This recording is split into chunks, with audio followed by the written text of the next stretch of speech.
des activités économiques liées à l'exploitation des ressources halieutiques, pétrolières et gazières offshore. Ils seront de précieux atouts dans le cadre de la diplomatie navale, en droite ligne des engagements internationaux du Sénégal. C'est un héritage qu'il appartient aux armées et à la marine de sauvegarder par un engagement sans faille des équipages et par une bonne politique de maintien en conditions opérationnelles des navires.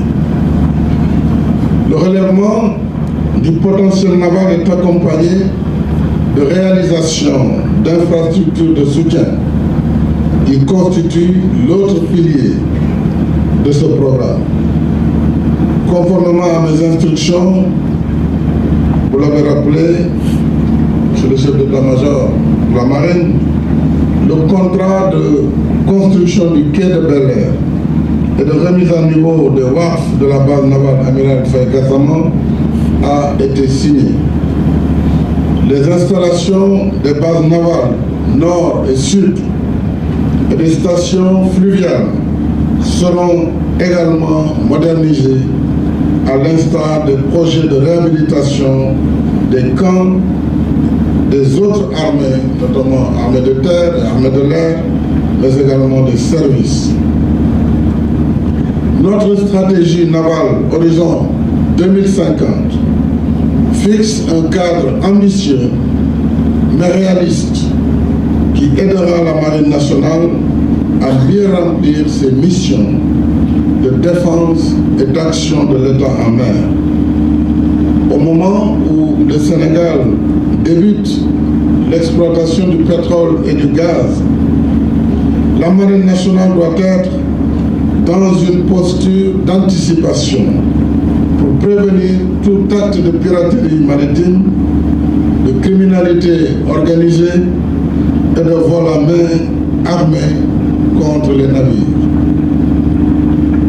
Elle doit se préparer à cette mission aux côtés des autres administrations intervenant en mer dans une démarche interministérielle de mutualisation des moyens et des compétences.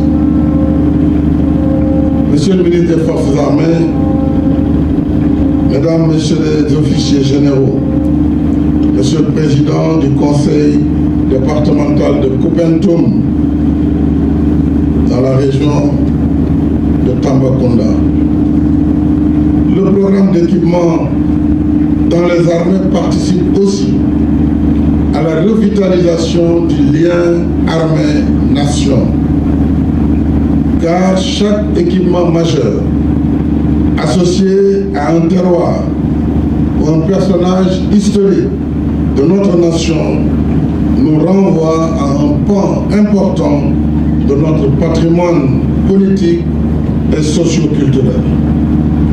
Le patrimoine Niani perpétue cette tradition par le mémorial de l'héritage historique que nous a légué l'ancien royaume Niani.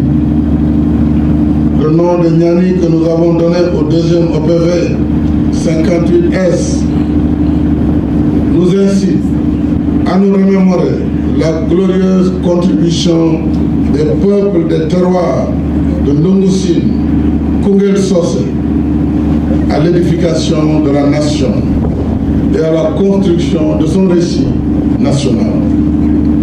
Comment ne pas évoquer la place de la célèbre chanson Niani Bagna dans notre imaginaire social?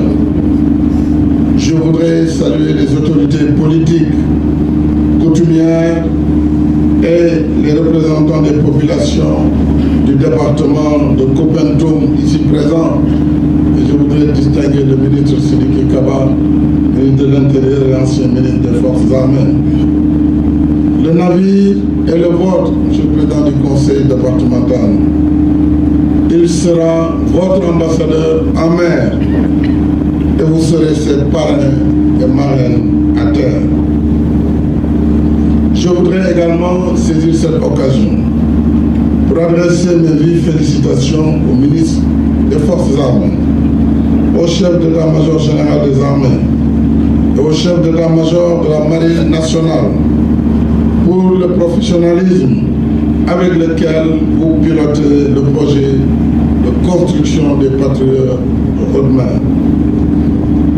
Au président du groupe Piriou, M. Vincent Fojo, je vous exprime toute notre satisfaction pour avoir construit 3 navires performants qui seront les fers de lance des